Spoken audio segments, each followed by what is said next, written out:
Bonjour, je m'appelle Mélanie, j'ai 23 ans et voici mon témoignage. Depuis toute petite, j'ai toujours eu des difficultés dans la vie, mais j'ai toujours su les affronter, la tête haute et tout garder pour moi. Et d'essayer d'être positif et tout garder le contrôle et tout résoudre de moi-même.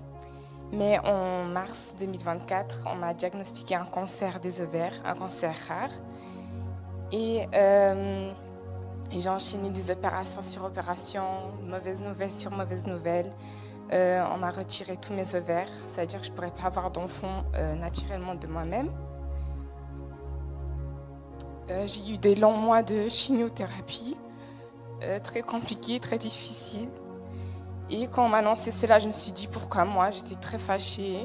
Je me suis beaucoup remise en question. Merci. Et sans savoir que c'était mon appel, c'était mon témoignage. Et j'ai fait ma dernière séance de chimiothérapie le 19 août 2024, mais malheureusement, le traitement n'a pas fonctionné. J'avais encore de la maladie qui avait attaqué du coup mon utérus. Et les médecins voulaient qu'on me retire complètement l'utérus, ça veut dire ne plus porter d'enfant, avoir une mère porteuse. Et j'étais dévastée, j'étais fâchée parce que j'avais fait tout ce que les médecins m'ont dit de faire. J'ai suivi tous leurs conseils, mais la seule chose que j'ai pas fait, c'est faire confiance à Dieu et revenir à lui. Il me cherchait depuis des années, mais je l'évitais à chaque fois. Et une fois, on m'a proposé de venir à l'église et pour savoir comment ça se passait, comment c'était. Au début, j'étais assez réticente parce que je comprenais rien. Il parlait en langue, du coup, je comprenais rien du tout.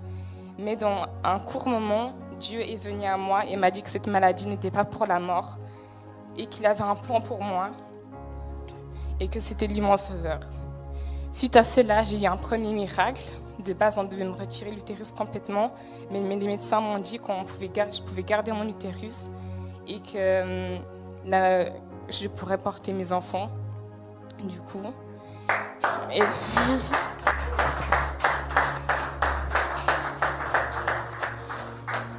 mais il hésitait encore si je devais encore faire la chimio et vraiment c'est la chose que je souhaite à personne, la chimio, c'est vraiment le plus dur dans cette maladie. Et le deuxième miracle, c'est que j'avais plus besoin de faire la chimio, que la maladie était partie. J'ai plus rien.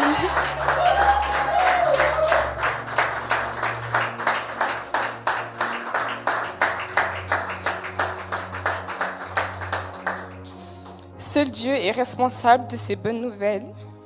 Dieu m'a sauvée et m'a guérie. Il me cherchait tout ce temps.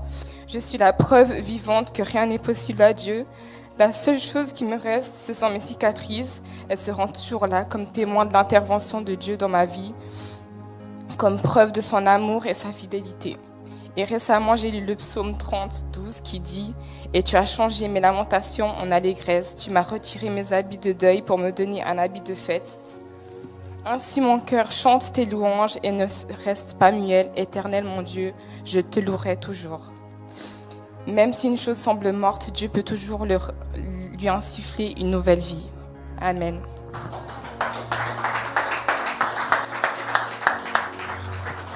Amen. Amen.